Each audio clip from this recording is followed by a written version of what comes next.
여러분 반갑습니다. 어서 오십시오. 노정렬의 시시각각입니다. 오늘도 우리 지역 핫 이슈와 현안의 핵심을 짚어보겠습니다. 한때 153만 명에 달했던 대전시 인구가 2014년도부터 감소하면서 현재 145만 대에 이르렀습니다. 지방 소도시뿐만 아니라 대도시까지 인구가 감소하면서 지방 소멸의 위기감이 더욱더 크게 다가오고 있습니다. 이런 상황에 대응하기 위해서 대전시에서 2023년 인구 순유입 도시를 목표로 정책을 발표했습니다. 양육 기본수당 도입과 돌봄 체계 확충을 골자로 하고 있는데요. 이러한 정책들이 과연 대전시 인구 증가에 대한 묘책이 될 수 있을지 이 네 분들과 함께 집중 토론해 보겠습니다. 허태정 대전시장과 함께합니다. 예, 반갑습니다.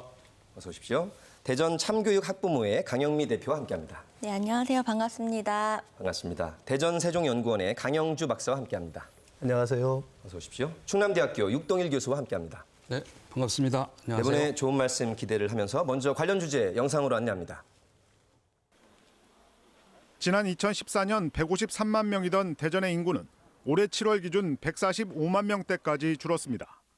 실제 지난해 다른 지역으로 빠져나간 인구의 43%는 청장년층이었고 특히 수도권만 살펴보면 80%에 달했습니다.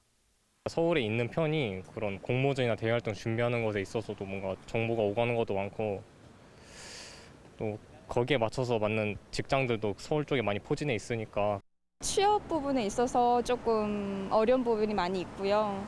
또 주택도 주변에 비해서는 좀 가격이 많이 높죠. 집값이라든지 전세값이라든지. 다른 도시로 향하는 청장년층을 붙잡기 위해 대전시가 만 3살까지 매달 30만 원을 지급하는 양육 기본수당을 도입합니다. 부모의 소득 수준이나 자녀 수 등 조건에 관계없이 누구나 받는 기본수당으로 한 명당 최대 1,080만 원을 받을 수 있습니다. 같은 정책으로 출산율 감소폭이 둔화된 강원도나 충남도처럼 지난 8년 동안 절반으로 뚝 떨어진 출생아 수도 변화가 있을 거라고 대전시는 기대하고 있습니다. 영아수당, 아동수당을 다 묶으면 최대 월 70만 원까지 지급이 됨으로써 출생에 따른 양육 비용은 상당 부분 해소될 것으로 기대가 됩니다. 국공립 어린이집과 영세 전용 어린이집을 확충하는 등 돌봄 서비스도 함께 늘려나갈 계획입니다. 대전시는 2040 세대의 유입과 정착을 위해서는 일자리와 주거 안정도 반드시 필요한 만큼 실효성 있는 추가 대책도 내놓기로 했습니다. 시시각각 김지훈입니다. 네, 관련 주제 영상 도움이 되셨을 것 같습니다. 우리 대전시 인구 현황과 그 원인을 한번 살펴볼 텐데요. 화면에서 보셨다시피 2014년 이후에 매년 줄고 있습니다. 현재 145만 대에 이르고 있는데 대한민국 전체도 줄고 있지만 지방 소도시와 또 대도시의 차이도 있을 것 같고 허 시장님은 어떻게 분석하고 계시는지요?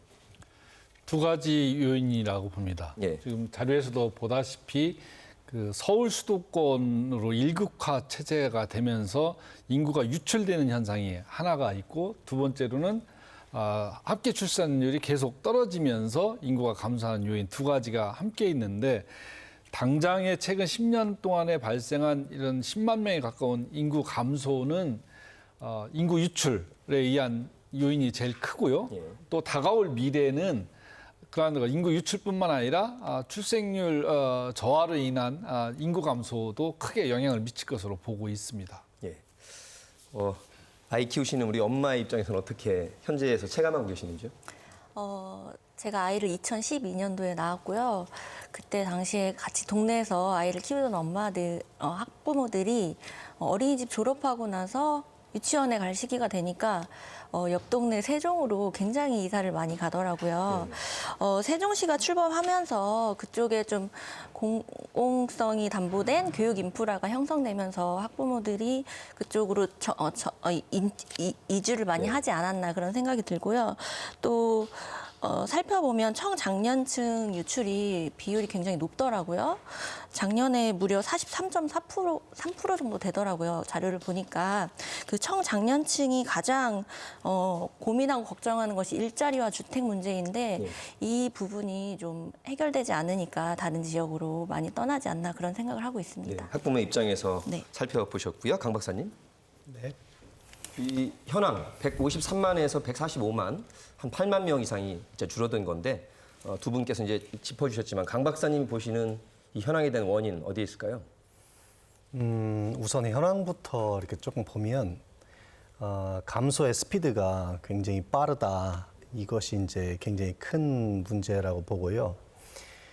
이런 인구가 감소하는 게 이제 원인으로 살펴보면 크게는 이제 두 가지로 나눌 수가 있습니다. 이제 자연 증감, 출산율과 관련된 문제죠. 자연 증감하고 또 사회적 증감 문제가 있습니다. 시장님께서도 말씀하셨지만 수도권 유출이라든지 우리 지역 같은 경우에는 수도권 유출뿐만 아니라 인근의 신도시라고 할 수 있는 세종시가 생기면서 다수의 주택이 공급되면서 주택 문제로 이제 유출이 많이 일어나는 이런 문제가 있었죠.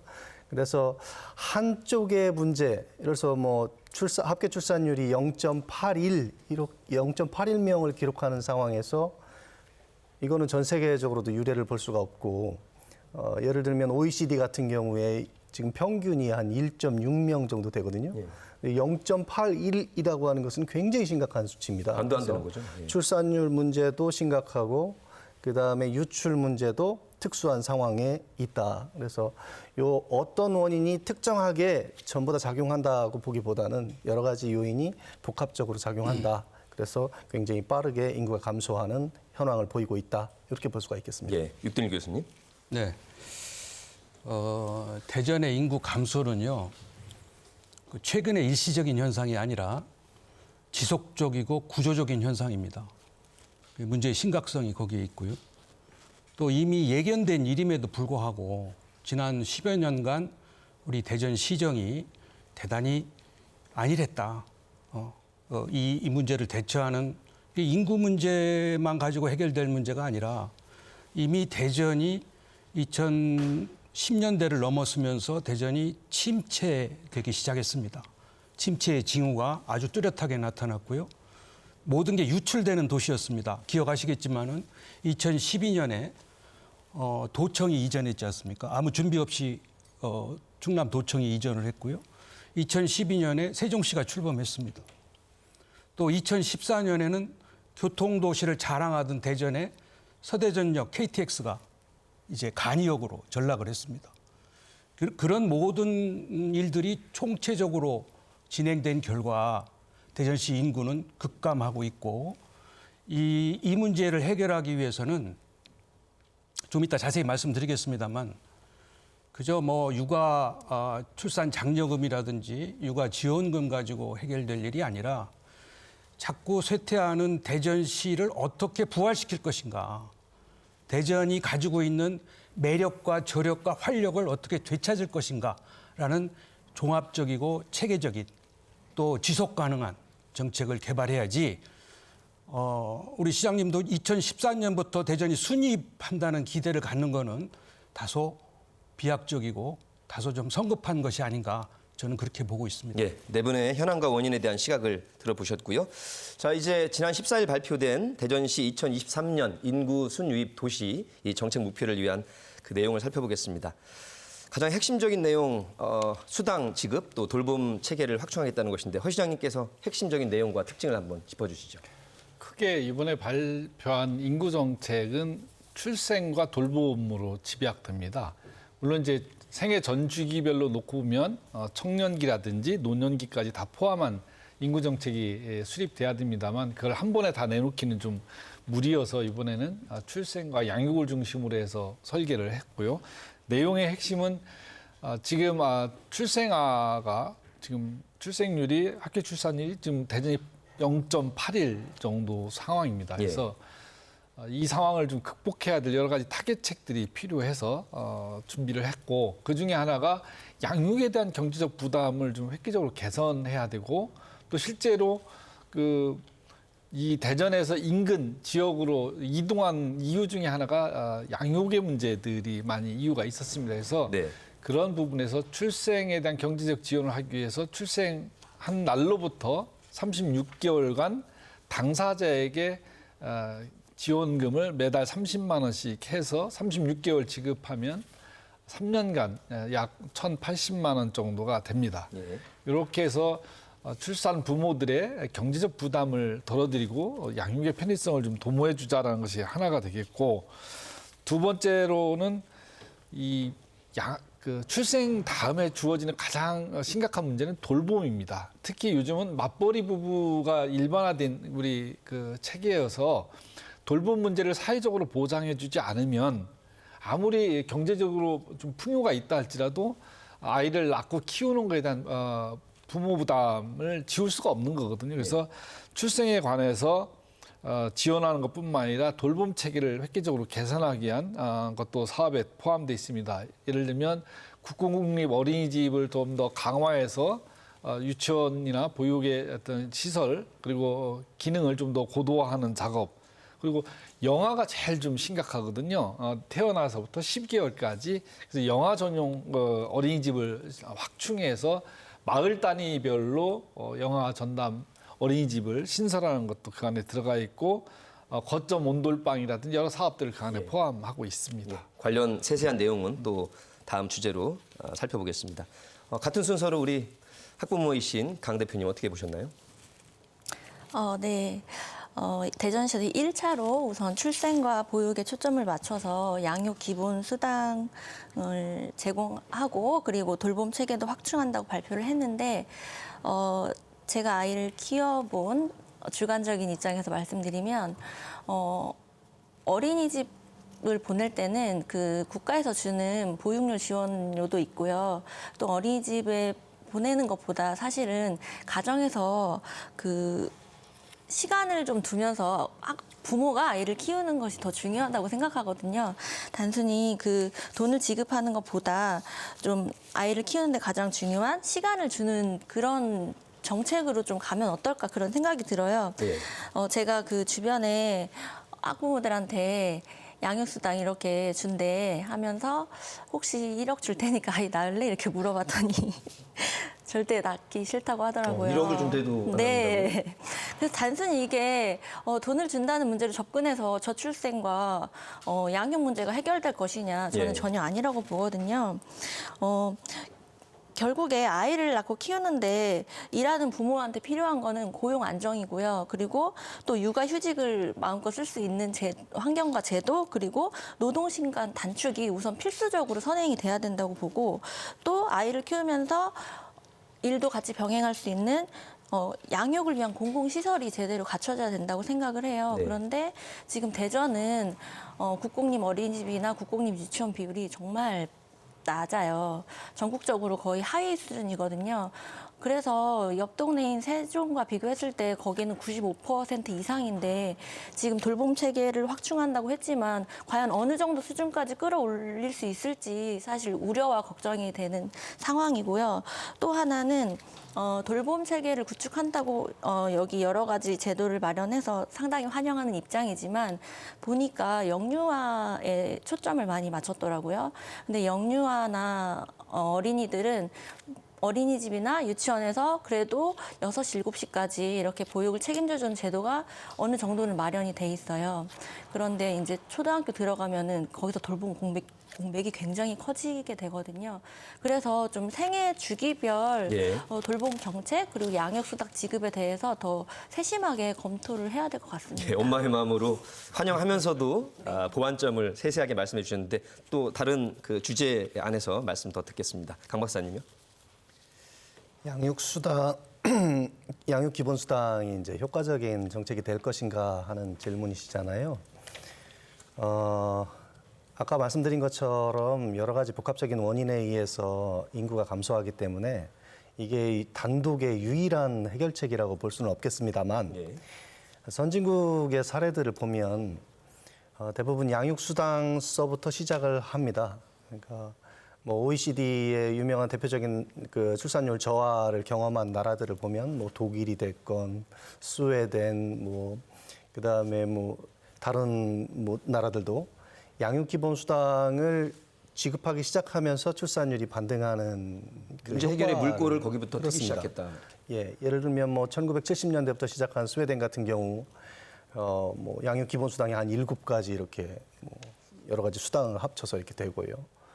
그다음에 북유럽의 다른 국가들은 그 기본 급여의 15% 정도까지를 양육 기본수당으로 이렇게 책정을 해서 규모를 확대해서 지급하는 경우가 있습니다.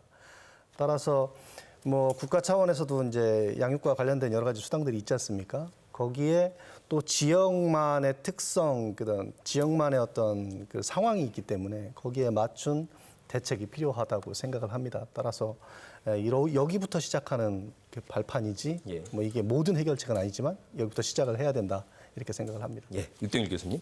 네. 이번에 시에서 발표한 대전형 양육 기본 수당 뭐 많은 고민과 검토 끝에 내놨다고 생각은 됩니다만 아쉬운 점은 뭐냐 하면요. 그동안에 이 정책이 뭐 새로운 신정책이 아니라 지난 기간 시에서는 아마 8개, 구에서 22개, 도합 30개의 정책들이 있었습니다. 그렇다면 이번에 이 정책을 내놓기 전에 그동안 시행했던 30개의 정책이 어떤 문제점과 어떤 한계와 어떤 효과가 있는지를 철저히 분석해서 그 결과를 가지고 반영을 했어야 되는 아쉬움이 있고요. 두 번째는 우리 강 대표도 지적하셨지만 그냥 현금성 지원을 가지고 이 문제를 해결한다는 거는 굉장히 나이브한 겁니다. 뭐 30만 원이 아니라 뭐 1억, 뭐 1,000만 원, 뭐 500만 원, 800만 원 준다는 자치단체가 많아요. 그럼에도 불구하고 큰 효과를 못 냈어요. 사실은 조금의 효과는 있을지 모르지만 중앙정부도 지난 15년간 200조를 투자를 했습니다. 그럼에도 불구하고 출산율이 떨어진단 말이죠. 그렇다면 좀 더 이런 정책을 내놓을 때는 좀 더 관주도가 아닌 당사자, 우리 대전시가 시민의 힘으로 시민 주권 시대를 얘기하지 않았습니까? 그렇다면은 이 어린아이는 뭐 목소리를 들을 수 없겠습니다만 부모들께서 뭘 원하고 있고 어떻게 지원해 주기를 바라고 있다는 거를 좀 더 철저하게 귀담아 듣고 나서 이 정책을 만들었어야 된다는 생각이 뭐 매 정책이 그렇습니다만 그리고 제가 보기에는 전문가들의 치밀한 검토도 조금 미흡한 것 같아요. 이거는 그냥 간단한 무슨 우리 공무원이나 일부 학자들이 해결할 문제가 아니라 좀 더 치밀하고 구체적이고 전략적인 정책이 만들어져야 되는데 너무 좀 조급하게 내놓은 것이 아닌가 이런 생각이 들고요. 그래서 그런 점에서 뭐 2023년에 출산율을 높이는 건 좋지만 순인구가 유입된다는 그러한 그 뭐 비약적인 것보다는 좀 더 단중 장기적인 로드맵을 가지고 이 문제에 접근하고 풀어야 된다. 그리고 아까 말씀하셨던 대로 육아 문제는 영유아에서 그치는 게 아니라 청소년, 나아가서 우리 지방 대학, 나가서 대학 후에 일자리 이런 문제하고 다 연결되는 것이니까 이 문제가 종합적으로 봐야 이 문제의 근본적인 해결의 실마리를 찾을 수 있다 이렇게 생각합니다. 인구 감소 문제 뭐 그야말로 전 국가적인 위기 상황이기 때문에 우리 중앙정부 차원에서 해야 될 말씀들도 나왔고요. 하지만 우리 광역단체 수준에서도 분명히 해야 할 일이 있을 겁니다. 가장 효과적인 것이 가시적으로 어떻게 나타날 것인지 그중에 하나가 이제 대전형 양육 기본 수당. 태어나서부터 만 3세 될 때까지니까 아까 시장님 말씀대로 1년에 360만 원씩 3년을 계산해 보면 1,080만 원인데 세 분의 공통적인 말씀 이걸로 다 해결되지 않을 것은 분명하지만 그래도 희망을 가져본다는 말씀이시고 더 장기적이고 구조적인 대책은 반드시 필요하다는 말씀이신 것 같습니다. 일단 어떤 걸 기대하시는지 안내부터 해주시죠.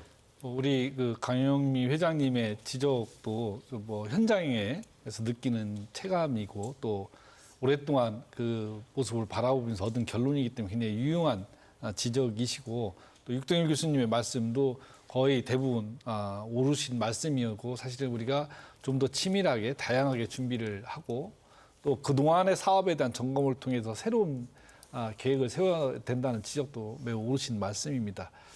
그러나 지금 우리가 양육기본수당을 지급하겠다고 한 것은 우리 강 박사님께서도 얘기하셨듯이 비단 어제 오늘의 이야기는 아니고 저출산 극복 프로그램 중에 보편적으로 쓰는 수단 중에 하나입니다. 그거를 대전시가 여러 고려 끝에 이제 결정을 한 건데 가장 중요한 것은 재원을 확보할 수 있냐의 문제와 그것으로 인해서 이 문제의 출생률을 증가시키는 효과성이 있겠느냐는 그 두 가지 문제를 일단 가장 직접적으로 바라다 본 건데 예. 저희들이 재정은 지방소비세율이 좀 증가가 돼서 세수가 좀 내년도에 좀 더 늘 것으로 이렇게 좀 예측을 하고 있습니다. 예. 그래서 그 부분에서는 약 810억 내외 정도가 우리가 추가적으로 부담해야 될 비용으로 보고 있는데 1년에 예. 지금 현재 그 세수 전망을 놓고 볼 때는 이 부분을 감당할 만한 정도의 세수가 지금 예측이 되고 있습니다. 예. 그러나 분명한 것은 말씀하신 것처럼 이 양육 기본 수당만 갖고 그래서 출생아 수가 늘고 획기적으로 늘 그럴 가능성은 거라고 없죠. 보지는 않습니다. 이 아까 말씀하신 것처럼 양육뿐만 아니라 청년들의 일자리 문제 이런 것들이 같이 종합적으로 해결이 돼야 사회 변화, 구조의 변화가 와야 인구 정책은 근본적으로 변화가 가능하기 때문에 예. 이것으로 인구 정책이 완성됐다고 보지는 않습니다. 한 가지만 여쭤볼게요, 시장님. 30이라는 게 굉장히 이제 저도 아주 그 아이를 키워봤을 때 기저귀랑 분유가 합하니까 많이들 때는 한 아이당 30만 원씩 들어가더라고요, 진짜. 그러니까 우리 부모님들에게는 그 정도는 해소할 수 있는 계기는 되겠다 싶은데 더 아끼려면 20만 원도 있고 더 조금 쓰면 40만 원인데 30만 원을 설정한 어떤 근거가 있나요? 저희들이 비용과 우리 그 재정 상황을 고려를 해봤습니다. 그래서 어느 정도까지가 우리 대전시가 부담할 수 있는 선인지를 상황에서, 검토를 한 겁니다. 그래서 30만 원 정도면 그 당사자들한테도 굉장히 재정적으로 도움이 되고 또 대전시 예산도 감당할 수 있는 범위 내에 있다라고 보았고 지금 뭐 마음 같아서는 아까 1억도 드리고 싶고 또 3년이 아니라 말씀하셨던 것처럼 초등학교 들어갈 때까지 지원하고 싶지만 아직까지는 재정 형편이 그렇지 못합니다. 예. 그래서 일단 36개월 정도까지만 추진하는 것으로 봐왔고 여러 그 실무적으로 우리 그 육아를 감당하고 있는 직원이나 또 주변 그 관계자분들하고 상담을 해야 하니까 논의를 하니까 30만 원 정도면 상당한 재정적인 도움이 될 것이다라고 좀 네. 보아서 요 금액으로 이제 책정을 하게 된 것입니다. 말씀 들으셨죠, 강 대표님? 뭐 액수류야 더 주면 좋겠지만 현 대전시의 예산 소요 상황을 파악해서 이 정도로 일단 책정이 됐다 이런 말씀이시네요. 네. 아까도 말씀드렸듯이 금액이 중요한 건 아니라고 생각을 해요. 아이를 어떻게 키우느냐가 더 중요하다고 생각을 하거든요. 아이를 막상 키워보니까 정말 어려운 점이 많아요. 아까 말씀하셨듯이 낳는 데서 그냥 해결되는 것이 아니라 어릴 때는 어릴 때 보육 상황, 그리고 좀 더 커서는 그에 맞는 교육과 보육이 전반적으로 시스템이 갖춰져서 이루어지면 좋을 텐데 그게 정말 안 돼 있어서 답답함을 많이 느꼈거든요. 어린이집을 보낼 때 그 맞벌이 가정이나 좀 취약계층 가정들의 그 돌봄 공백이 굉장히 심각해서 아까 영세 어린이집, 국공립 어린이집을 확충한다고 하셨는데 그게 지금 전국에서 비율이 가장 낮은데 그 부분에 좀 중점을 더 둬야 되지 않나. 양육수당을 지급하는 것보다는 좀 공공성이 담보된 신뢰할 수 있는 그런 기관에 아이들이 돌봄을 제공받을 수 있는 그런 교육 인프라가 너무나 부족하다. 알겠습니다. 이 주제가 돌봄체계 확충 방안이 다음 주제라서 네. 그때 조금 더 네. 보충해 주시고 지금 마음이 급하셔요. 돈 줘가지고 되겠느냐 하기 때문에. 예, 이 교수님. 제가 먼저 네. 말씀드리는데요. 아마 뭐 시장님도 이제 재원 가능성에 따라서 정책이 만들어진 것 같은데 뭐 860억을 준비했었죠. 근데 뭐 지난 정책에 40억을 줄여서 820억 원으로 이게 가능하다. 근데 이제 그 돈의 액수보다 중요한 거는요. 이 젊은 엄마나 또는 아이들이 커서 대전의 미래에 대해서 갖는 인식입니다. 대전이 정말 미래가 있는 도시, 희망이 있는 도시. 대전에서 열심히 살고 공부하고 지방대학을 나와도 좋은 직장, 그리고 대전이 자랑하는 과학연구단지의 주인이 될 수 있다는 굳은 신념이 있어야 예. 대전의 인구가 유지되고 또 청소년들이 대전에서 살게 되죠. 알겠습니다. 예, 그런 점에서 지금 대전이 여러 가지 뭐 교통도시의 메리트도 놓쳐가고 있고 또 과학도시도 지금 계속 분원이 생기고 뭐 5개 분원도 생기고 뭐 6개 강소 특구도 생기고 이렇게 해서 대전을 떠난단 말이죠. 그러니까 대전에서 아무리 잘 교육을 시키고 지방대학을 보내도 일자리, 특히 과학특구에 들어갈 수가 없어요. 그래서 그런 그림을, 그런 청사진을 만드는 것이 돈 몇백억을 주는 것보다 더 중요하다. 알겠습니다. 예, 그렇게 저는 육 강조하고 교수님, 싶습니다. 저희가 아이디어도 하고 이렇게 구성안을 보내드렸는데 마음들이 뒤쪽으로 가게 있어요. 지금 일단 충분히 그것도 당연한 말씀이신데 지금 저희가 일단은 그래도 혈세로 이렇게 800 몇십억의 중요한 혈세 이렇게 쓰긴 했으니 이것도 한번 짚어보고 돌봄체계 짚어보고 그다음에 장기적인 우리 대전의 과학도시, 희망도시 장기적인 대책은 후반부에 마련됐으니까 또 한번 여쭤보도록 하겠습니다. 자, 일단 30만 원 수당도 한번 짚어볼 필요는 있을 것 같아서요. 강 박사님. 합계 출산율이 0.81명이라고 하는 것은 4쌍이 결혼을 해서 3쌍은 아이를 하나씩만 낳고 그다음에 마지막 한 쌍은 아이를 못 낳는다는 얘기입니다. 그래서 굉장히 심각한 수치죠. 이제 이렇게 심각한 상황에서는 그 출산율을 높이기 위한 정책이 시급하게 필요하고요. 또 강원도 같은 경우가 사례가 있지 않습니까? 예. 2018년도에 출산율을 높이기 위해서 그 양육수당을 30만 원을 지급을 했습니다. 그러고 나서 출산율이 높아졌죠, 실제로. 전국에서 유일하게 그 플러스로 전환이 됐습니다. 예. 그리고 뭐 전국에서 3위를 기록을 했죠. 그리고 광주도 이제 새롭게 시작을 해서 그 이제 성과를 보인다는 소식들이 들려오고 있고요. 아직은 뭐 시간이 그렇게 많이 지나지 않았기 때문에 구체적인 성과를 볼 수는 없습니다만 강원도의 사례를 보면 이제 그 실효성이 있다는 것은 우리가 한번 이제 본 상황이고 그다음에 그 금액이라고 하는 것은 그 상황에 따라서 또 조정이 가능한 거 아닙니까? 그래서 강원도 같은 경우는 올해부터는 40만 원으로 증액을 했습니다. 그래서 이제 그 기준선이라고 하는 것은 그 상황의 효과를 보고서 조정이 가능하다.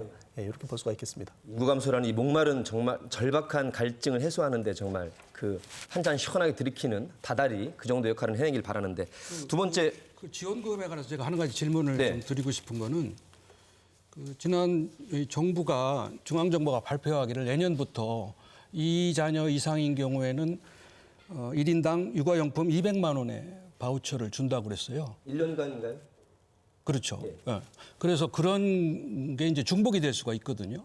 그런 점에서 대전시가 결국은 이게 자치구의 이 부담을 굉장히 늘릴 수가 있습니다. 80% 이상 가까이 자치구에게 재정을 넘길 수가 있는 문제가 발생하는데 이제 그런 문제는 자치구하고 협의가 돼서 해결이 가능한 겁니까? 아니면 또 다시 논의를 해야 됩니까? 이 출생과 관련된 지원금은 전액 대전 시비로 지원합니다. 기본 수당은 그래서 원래 시구가 같이 예산을 부담할 수도 있었지만 예. 워낙 잘 알고 계시다시피 예산 편성과 운용에 있어서 광역 도와 달리 광역시는 시가 대체적인 세수 관리를 대부분 하고 있기 때문에 구 재정이 굉장히 열악할 수밖에 없습니다. 그래서 이번 그 기본 810억 정도 드는 비용은 대전시가 부담하는 것으로 하였고 최초 출생 축하금 성격의 비용은 시구가 공동으로 부담하는 것으로 정리를 했습니다. 나머지 이후에 정부가 추가적으로 결정할 사안들에 대해서는 시구 간의 조정을 통해서 예산 배분 문제를 정리하면 될 것으로 그렇게 보여집니다. 뭐 시민들 입장에서는 중앙, 광역, 기초에서 다 이렇게 다중적으로 보장 지원해주면 더 좋겠죠. 자, 우리 어머님께 여쭤보겠습니다. 돌봄체계 확충 방안에 대해서 아까 처음부터 이렇게 여러 가지가 다 필요하다는 말씀해 주셨는데 한 번 더 정리해 주시죠. 네, 그 돌봄 체계 확충의 핵심은 단순히 아이를 그냥 어디 기관에 맡겨서 그 시간만큼 돌봐준다는 개념이 아니라 온 마을이 함께 아이를 키우고 성장시키고 그 마을 안에서 살아가는 것까지 포함돼야 된다고 생각을 합니다. 그런 개념으로 접근해야 된다고 생각을 하고요. 아주 어릴 때는 아까도 말씀드렸지만 그 어느 기관에 맡기기보다는 부모가 직접 아이를 키울 수 있도록 그런 환경과 시스템이 기본적으로 마련이 돼야 되고요. 그리고 좀 성장했을 때는 정말 신뢰할 수 있는 공공기관에서 안전하게 돌봄을 제공받을 수 있어야 학부모들이 안심하고 또 일도 하고 아이도 맡기고 할 수 있을 것 같은데 지금 그런 부분이 너무 부족하고요. 그리고 지금 대전시에서 내놓은 돌봄 체계 내용을 보면은 이제까지 계속 한다고 했던 내용이 좀 중복되는 것 같아요. 제 기준에 봤을 때는 국공립 어린이집도 확충한다고 예전부터 얘기했었고 아이돌봄 센터도 더 늘리겠다 이런 이야기도 많이 들었었는데 현실적으로 체감되는 건 전혀 없거든요. 더군다나 코로나 상황이 시작되면서 정말 돌봄 공백으로 힘들어하는 학부모들 그리고 아이들도 너무 방치돼서 사실은 좀 어떤 일이 터질까 조마조마한 상황이에요, 아직도. 그래서 이런 돌봄 체계에 대한 내용을 보면서 예를 들어서 온마을 보육 환경을 조성한다고 했는데 이미 마을에서는 공간도 마련돼 있고 인력도 마련돼 있는데 구체적으로 어떻게 지원을 할 것인가 이런 내용들이 좀 더 세세하게 들어가면 좋지 않았을까 그런 생각이 들고요. 대전에서 아이 낳으면 안심하고 키울 수 있겠다. 이런 인식이 변화되도록 좀 더 세심하고 구체적으로 정책이나 시스템 기반이 마련돼야 된다고 생각을 합니다. 말씀은 영유아뿐만 아니라 아동까지 포함하는 더 큰 그림 그리면서도 촘촘한 정책 설계가 필요하다는 주문인 것 같습니다. 이걸 뭐 일일이 다 설명을 드리기가 그래서 다 발표는 않고 이제 세부적 계획안은 이제 잡고 있죠. 근데 우리 강 대표님이 말씀하시는 그 안타까움과 절절함은 충분히 이해는 돼요. 근데 예를 들면 이제 세종 같은 경우는 도시를 새로 건설하면서 진행됐기 때문에 이제 국공립 어린이집이 그렇게 이제 아주 높은 비율로 진행이 가능했던 거고 우리는 기존에 있는 어린이집을 국공립으로 전환하는 방식이거든요. 그 대신 신도시를 건설할 때는 거기에 국공립 어린이집을 이렇게 넣어서 그 어린이집 비율을 늘리는데 기존에 사설로 운영하던 어린이집을 어떻게든 함께 문제를 해결해 나가야 되는 문제가 함께 있습니다. 그래서 그러다 보니까 국공립 어린이집 확충은 좀 다소 좀 속도가 걸리는 문제가 있는데 그 부분 더 열심히 하겠다는 말씀을 드리는데 이게 조건이 있습니다. 국가가 보건복지부가 제시하는 국공립 전환하는 조건. 그 조건을 이제 충족할 수 있도록 지원하는 것이 함께 병행이 돼야 되는 문제이고 영아 전용, 영세 전용 어린이집 현재 대전에 한 30개 정도 돼요. 그래서 제가 전동 한 80개 정도의 그 영세 어린이집을 앞으로 25년도까지 빠르게 확장을 해서 영아에 대한 보육 문제를 확실히 사회가 책임지자라는 것이 그 안에 있는 거고 그 외에 뭐 여러 가지 뭐 돌봄 체계에 대해서는 뭐 설명 안 해도 좀 나중에 자료로 대체할 수 있다고 봅니다. 네, 가시적인 성과가 우리 학부모들께 더 잘 전달되길 바랍니다. 아까 육 교수님이 강조하셨던 특히 대전이 이제 20대, 40대 청년들 인구 유출이 좀 높다. 대전이 과학 특구 또 젊은 활기찬 도시로서의 명성을 되찾아야만 이 문제가 해결이 가능하다고 강조해 주셨는데요. 말씀해 주시죠. 네. 20, 30, 40대는 대전의 미래가 아닙니까? 그래서 이 친구들이 대전을 잘 지키고 대전을 발전시키는 주역이 돼야 되는데 지금 지난 10년의 상황을 보면 세종시로 이전한 대전 인구가 12만 명에 이릅니다. 그중에 절반은 그 20, 30, 40대예요. 그러니까 말하자면은 젊은 부모들은 세종으로 떠나고 또 30, 40대의 직장을 찾는 사람들은 수도권으로 떠나는 이런 악순환이 되풀이되고 있거든요. 그러니까 이 청년들, 이 사람들을 어떻게 대전이 잘 지킬 것이냐 하는 문제는 대전의 제일 중요한 제1 정책이 돼야 됩니다. 예. 그런 점에서 지난 기간 동안에 대전이 이 도시 침체가 점점 농후해지는 이 문제를 해결하는 데 있어서 좀 치밀하고 전략적이지 못했다. 다시 말해서 교통도시를 지키기 위해서 우리가 서대전역을 포함해서 유성 복합터미널이라든지 대전역의 도심 역세권 개발이라든지 이런 문제를 지금 너무 시간을 허비했다는 거죠. 또 뿐만 아니라 그러한 그 교통도시를 통해서 대전의 유동인구를 늘려야 되는데 그런 부분이 제대로 작동이 안 됐다는 거고요. 그다음에 과학도시는 지금 과학단지만 있다고 해서 과학도시가 되는 게 아닙니다. 세계적인 과학단지를 가보면요. 그 지역의 인재가 그 과학단지의 주인이 됩니다. 보통 한 30% 정도는 그 연구단지에서 활동을 하게 되거든요. 뿐만 아니라 그 지역의 주민들의 한 50% 정도는 과학 관련 직업에 종사하고 있습니다. 그런데 우리는 대덕특구가 지금 출범 50년을 앞두고 있지만 여전히 대전과는 거리가 있는 아일랜드 같이 독립된 섬으로 존재하고 있습니다. 그래서 우리 대학에서 좋은 인재를 가르쳐도 그 과학단지에 들어가려면 수도권에 가서 다시 돌아와야 돼 겨우 가능한 정도의 지금 상황이거든요.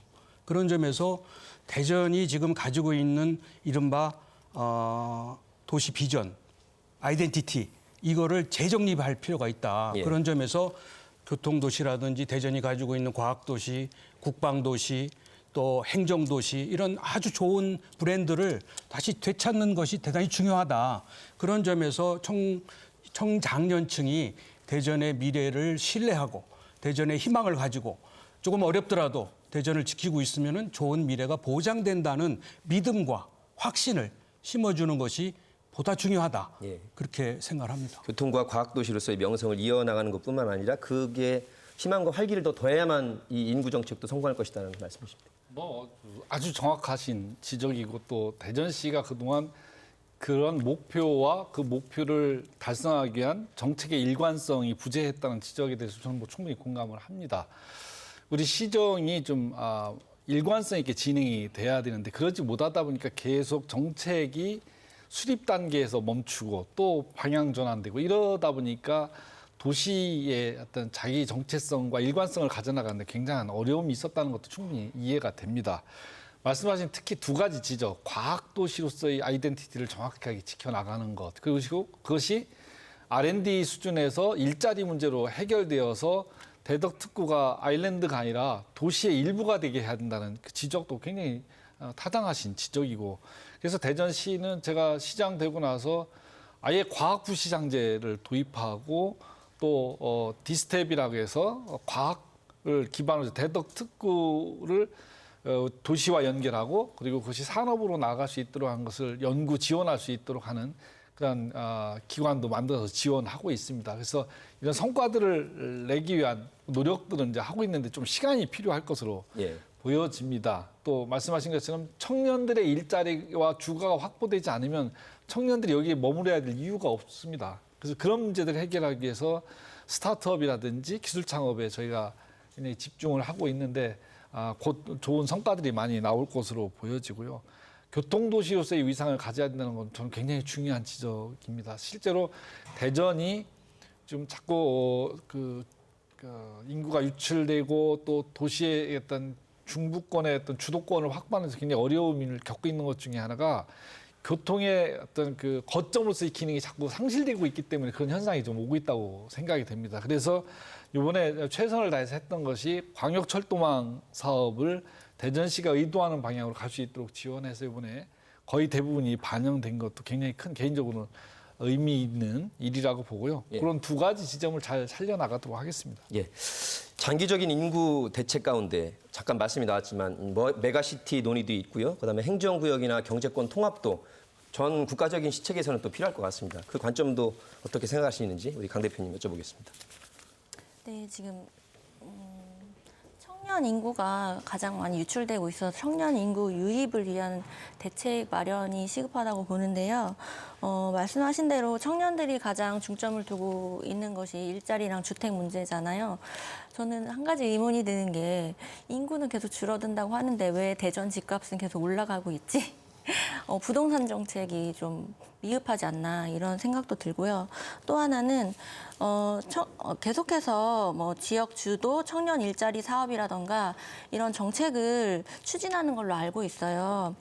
청년 일자리를 마련하기 위한 여러 가지 제도가 계속해서 마련되고 실시되고 있는데 이게 과연 지속 가능한가? 제가 볼 때는 시행했다가 실패하면 또 다른 거 해보고 이것저것 시도를 많이 하지만 성공한 사례가 별로 없지 않나. 그러니까 결국에는 또 다른 수도권이나 세종으로 일자리를 찾아가는 것이 아닌가 그런 생각이 들거든요. 그래서 제가 청년 인턴제를 예를 들어서 한번 지켜본 적이 있는데 그냥 3개월, 6개월 정도 어느 단체에서 잠깐 일하고서 그냥 끝나는 종료해버리는 그런 경우도 있더라고요. 그렇다면 과연 거기서 청년들이 대전에서 지속 가능하게 일자리를 유지할 수 있을까 그런 걱정이 됐고요. 또 하나는 전국적으로 실시하는 청년몰 사업을 예를 들어서 봐도 대전이 실패율이 가장 높더라고요. 그러면 이런 부분에 대한 관리 감독이나 좀 평가가 미흡하지 않나 이런 부분을 좀 세심하게 살펴야 될 것 같습니다. 예, 집과 일자리 문제가 해결돼야 된다는 말씀이신 것 같은데요. 시장님 말씀 듣겠습니다.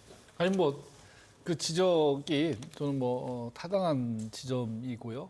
지금 말씀하신 것처럼 대전시도 사실은 청년 관련 지원 사업들 여러 가지를 하고 있습니다. 말씀하신 인턴 지원 사업부터 시작해서 또 청년들의 취업을 지원하는 그 코업 사업도 하고 여러 가지 또 창업에 필요한 지원 사업들도 하는데 이것이 지속적이고 또 그것이 구체적인 어떤 성과로 나타나냐의 문제에 대해서는 사실은 좀 성공적인 분야의 일도 있고 또 별로 성공적이지 않은 분야에 대한 일도 있습니다. 그래서 주기적으로 이러한 청년 정책, 물론 여러 정책이 마찬가지입니다만 청년 정책에 대해서는 좀 통합적으로 관리를 해야 한다는 생각을 좀 저도 하고 있습니다. 그러니까 청년들 위한 일자리나 청년들의 복지, 주거를 지원하는 사업들이 여러 가지가 있는데 그것을 종합적으로 관리하는 시스템을 가져서 효율성과 또 중복성 문제를 집중적으로 검토하고 좀 정비해 나가는 사업이 지금 대전시한테 지금 필요한 사업이라고 생각을 합니다. 말씀 중에 계속 강조되는 것이 가시적인 성과가 체감이 돼야 된다. 이런 말씀을 강조해 주신 것 같습니다. 우리 강 박사님께는 아까 제가 잠깐 말씀드렸던 이제 행정구역이나 경제권 통합도 전 국가적 시각에서 보면 또 우리 대전시만의 문제는 아니라서요. 그거 한번 짚어주시죠. 그쪽으로 가기 전에요. 우선 강영미 대표님이나 이제 육 교수님께서 말씀해주신 부분에서 돌봄 체계 같은 경우 굉장히 시급합니다.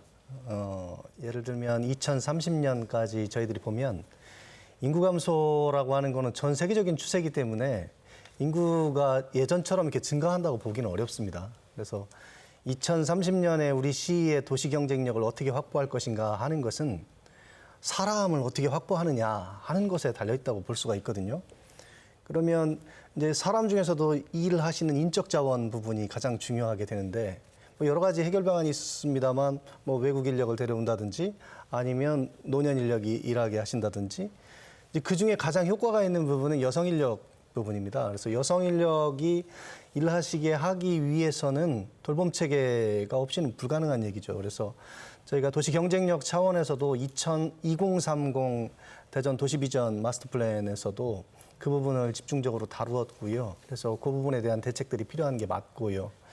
그다음에 이제 육 교수님 말씀하신 것처럼 일자리 문제, 청년 대책, 도시 경쟁력 문제 이런 것들은 다 종합적으로 이제 인구 문제와 걸려 들어오기 때문에 아까 말씀드린 것처럼 2030 또 2040 이렇게 마스터 플랜을 세워서 종합적 대책 하에서 이렇게 대책이 가야 된다고 봅니다.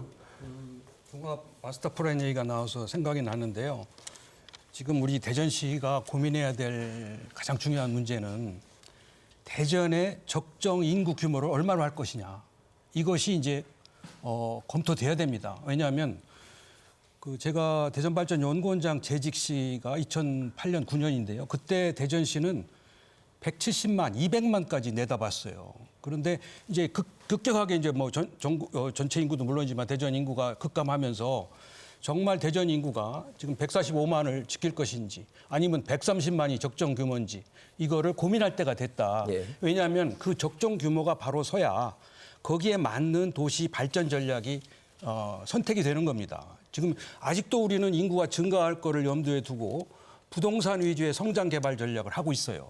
원도심을 개발한다든지 역세권을 개발한다든지 민자 유치를 한다든지 이런 성장 지향 전략인데 그렇지 않고 인구 규모를 적정으로 유지하면서 지속 가능한 발전 정책, 여러 가지 이제 환경 정책이라든지 재생 정책이라든지 또는 무리한 개발이 아니라든지 이렇게 특화 산업을 육성한다든지 삶의 질을 더 강화한다든지 이런 정책이 따로 설정될 수가 있거든요. 예. 대표적으로는 리버풀과 이제 라이프치히가 이렇게 대비되듯이 그런 점에서 지금부터는 대전의 인구를 늘리기만 한다는 걸 염두에 두지 말고 도대체 대전이 앞으로 미래 상황에서 어떤 규모를 유지할 것인가 이거를 면밀히 검토를 해서 그걸 설정한 다음에 거기에 맞는 도시 발전 전략을 구상하는 것이 바람직하다는 거고요. 아까 말씀하신 지금 광역화, 지금 이 지방 소멸 시대에 대비하기 위해서는 행정구역을 타파해야 됩니다. 이제 초광역화 돼야 돼요.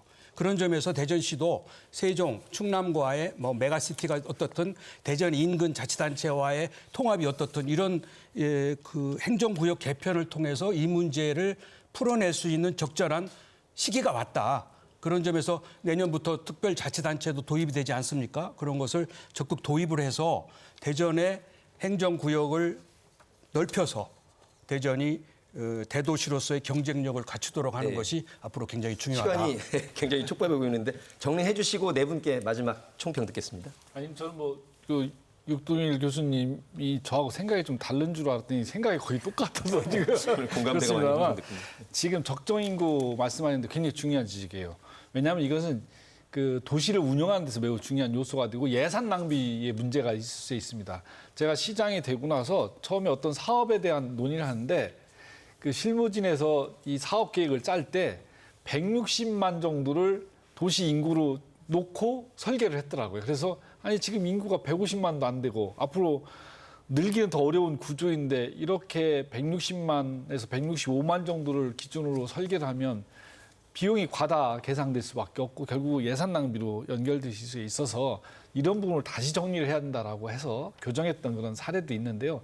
굉장히 도시를 효율적으로 운영하고 그리고 우리에게 맞는 정책들을 만드는 데서 인구 정책 관리는 굉장히 중요하다 이렇게 보고 초광역화는 제가 늘 주장했던 바입니다. 그래서 대전 세종의 통합 문제부터 시작해서 사실은 대전 세종 충남까지 넓게는 뭐 충북까지 포함하는 초광역화 사업은 저도 충분히 동의하고 그렇게 주장하고 있고 아마 다음 민선 8기에는 반드시 이루어야 될 그런 행정 목표가 되지 않을까 이렇게 생각합니다. 예, 오늘 마지막 이제 총평 시간인데요. 각 분야에서 오늘 인구 감소 위기 시대에 꼭 해야 할 일, 또 자세 포함해서 마무리 말씀 부탁드리겠습니다. 강 대표님. 네. 인구 감소가 우리 대전시만의 문제가 아니라 전 세계적인 현상이잖아요. 정부가 10년 동안 저출생 대응 예산으로 209조 원이나 썼지만 계속해서 인구가 감소하고 있고 이것을 과연 우리가 막을 수 있을까 그런 의문이 들어요.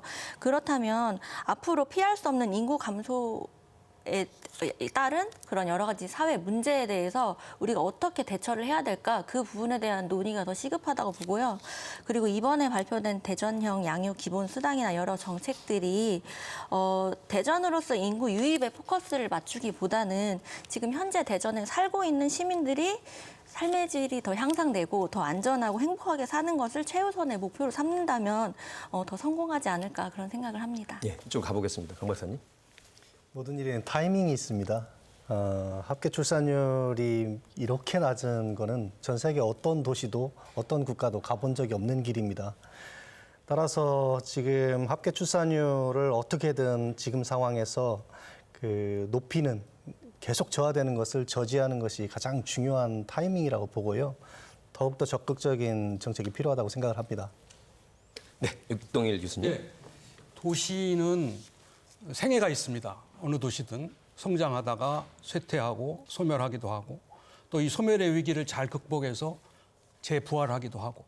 근데 지금 대전은 약간 쇠퇴의 위기를 맞고 있습니다.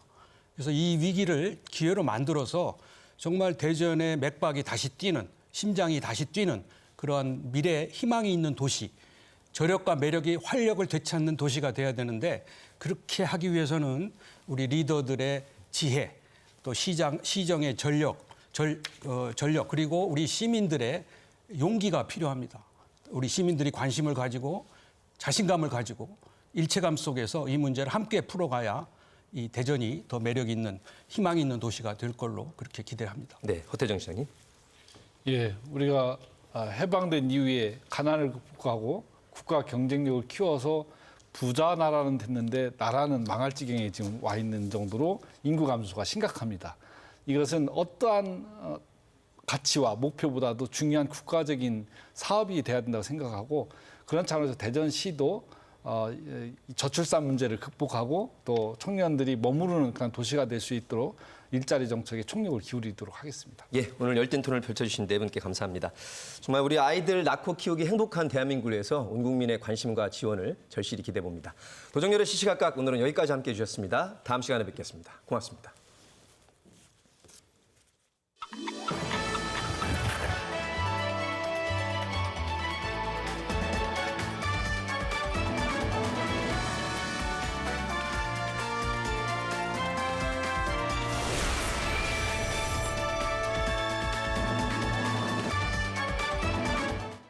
해외 명품 미공개 상품 처치 곤란 9월 24일부터 창고에 산더미처럼 쌓여있는 명품 재고를 방축동 사거리 하이웨이마트역 특설 매장에서 해외 명품 대처분.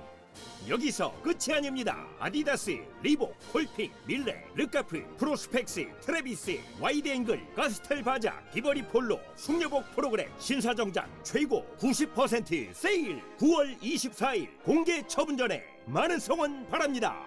홈플러스 둔산점 영업 종료 최종 확정. 9월 30일부터 대전 홈플러스 둔산점 특설 행사장에서 패션 스포츠 브랜드 최대 90% 대처분. 오픈 4일간 선착순 3,000분께 나이키, 아디다스, 빌라, K-스위스 신발, 티셔츠 무조건 9,900원에 모십니다.